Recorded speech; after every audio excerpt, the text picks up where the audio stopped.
ನಮಸ್ಕಾರ ವೀಕ್ಷಕರೇ, ಇವತ್ತಿನ ಕೃಷಿ ವಾರ್ತೆಗೆ ಸ್ವಾಗತ. ನಾನು ಗಣೇಶ್ ಭಟ್. ಮೊದಲಿಗೆ ಮುಖ್ಯಾಂಶಗಳು.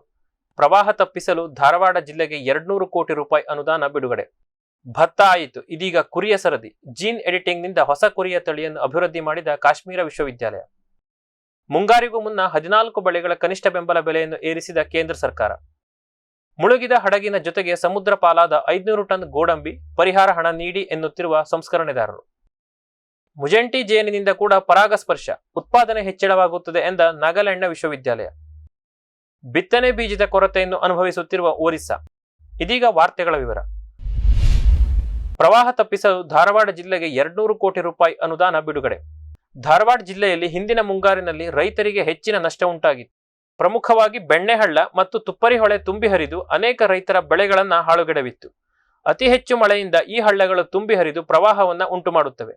ಈ ಸಮಸ್ಯೆಯನ್ನ ಪರಿಹರಿಸುವ ಉದ್ದೇಶದಿಂದ 200 ಕೋಟಿ ರೂಪಾಯಿ ವೆಚ್ಚದಲ್ಲಿ ಹಳ್ಳಗಳ ಹೂಳೆತ್ತುವ ಕಾರ್ಯವನ್ನು ಟೆಂಡರ್ ಪ್ರಕ್ರಿಯೆ ಮುಗಿದ ಬಳಿಕ ಕೈಗೊಳ್ಳಲಾಗುವುದು ಎಂದು ಕಾರ್ಮಿಕ ಹಾಗೂ ಧಾರವಾಡ ಜಿಲ್ಲಾ ಉಸ್ತುವಾರಿ ಸಚಿವರಾದ ಶ್ರೀ ಸಂತೋಷ್ ಲಾಡ್ ಅವರು ತಿಳಿಸಿದ್ದಾರೆ.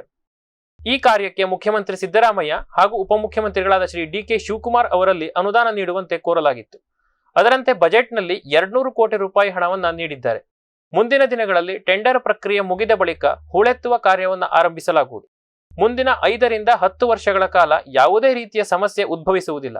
ಬೆಣ್ಣೆಹಳ್ಳ ಮತ್ತು ತುಪ್ಪರಿ ಹಳ್ಳಕ್ಕೆ ಶಾಶ್ವತ ಪರಿಹಾರ ಕಂಡುಕೊಳ್ಳುವ ನಿಟ್ಟಿನಲ್ಲಿ ಕ್ರಮ ವಹಿಸಲಾಗುವುದು ಎಂದಿದ್ದಾರೆ.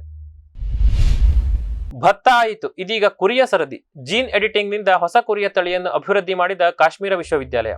ಕಾಶ್ಮೀರದ ಶೇರ್-ಇ-ಕಾಶ್ಮೀರ್ ಕೃಷಿ ವಿಜ್ಞಾನ ಮತ್ತು ತಂತ್ರಜ್ಞಾನಗಳ ವಿಶ್ವವಿದ್ಯಾಲಯದವರು ಪ್ರಪಂಚದಲ್ಲಿ ಮೊಟ್ಟಮೊದಲ ಬಾರಿಗೆ ಜೀನ್ ಎಡಿಟಿಂಗ್ ಮಾಡಿ ನೂತನ ಕುರಿಯ ತಳಿಯನ್ನ ಅಭಿವೃದ್ಧಿ ಮಾಡಿದ್ದಾರೆ. ಐಸಿಎಆರ್ನವರು ಈಗಾಗಲೇ ಭತ್ತದ 2 ತಳಿಗಳನ್ನು ಈ ತಂತ್ರಜ್ಞಾನದ ಮೂಲಕ ಅಭಿವೃದ್ಧಿ ಮಾಡಿ ರೈತರ ನಡುವೆ ಜನಪ್ರಿಯಗೊಳಿಸ ಹೊರಟಿದ್ದಾರೆ. ಇದೀಗ ಕುರಿಯಲ್ಲೂ ಕೂಡ ಜೀನ್ ಎಡಿಟಿಂಗ್ ತಂತ್ರಜ್ಞಾನ ಬಂದಿರುವುದು ಭಾರತದ ಮಟ್ಟಿಗೆ ಹೆಮ್ಮೆಯ ವಿಷಯವಾಗಿದೆ. CRISPR-Cas9 ತಂತ್ರಜ್ಞಾನ ಬಳಸಿ ಮಿಯೋಸ್ಟಾಟಿನ್ ಧಾತುವಿನಲ್ಲಿ ಬದಲಾವಣೆ ಮಾಡಲಾಗಿದೆ.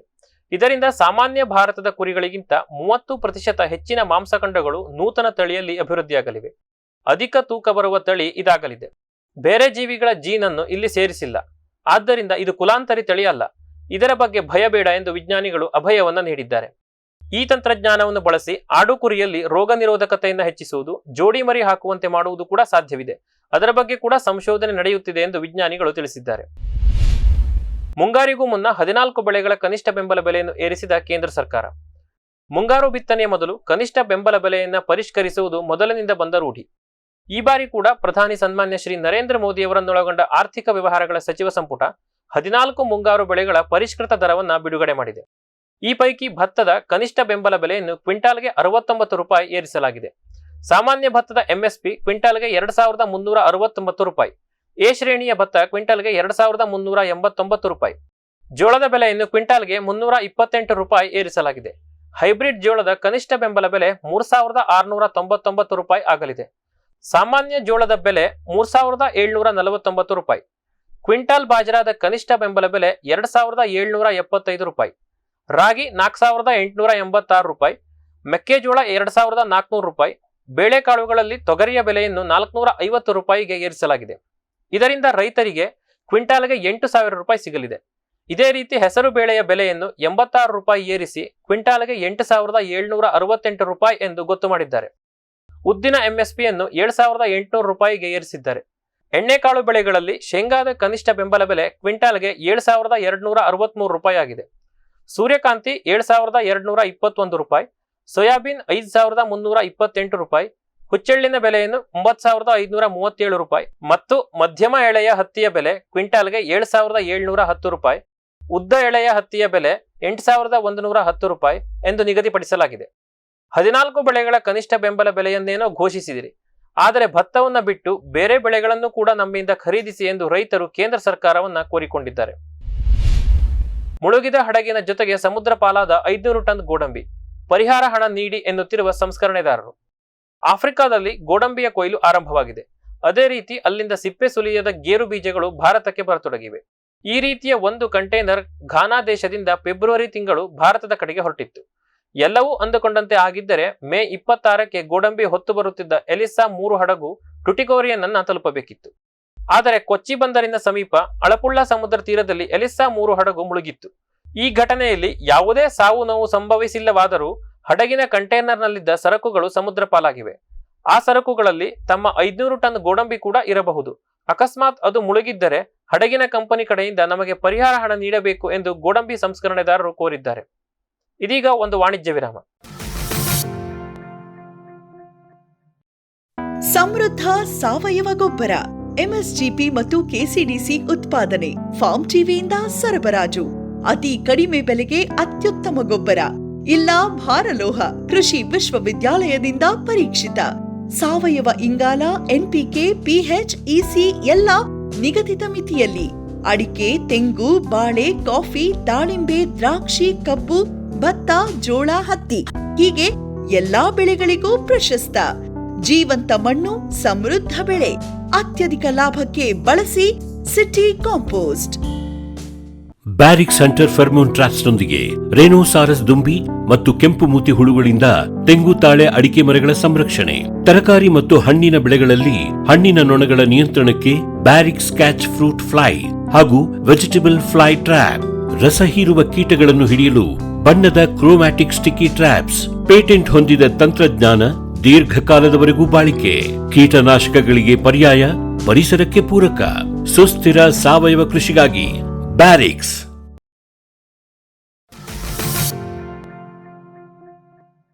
ವಿರಾಮದ ನಂತರ ಕೃಷಿ ವಾರ್ತೆಗೆ ಮತ್ತೊಮ್ಮೆ ಸ್ವಾಗತ.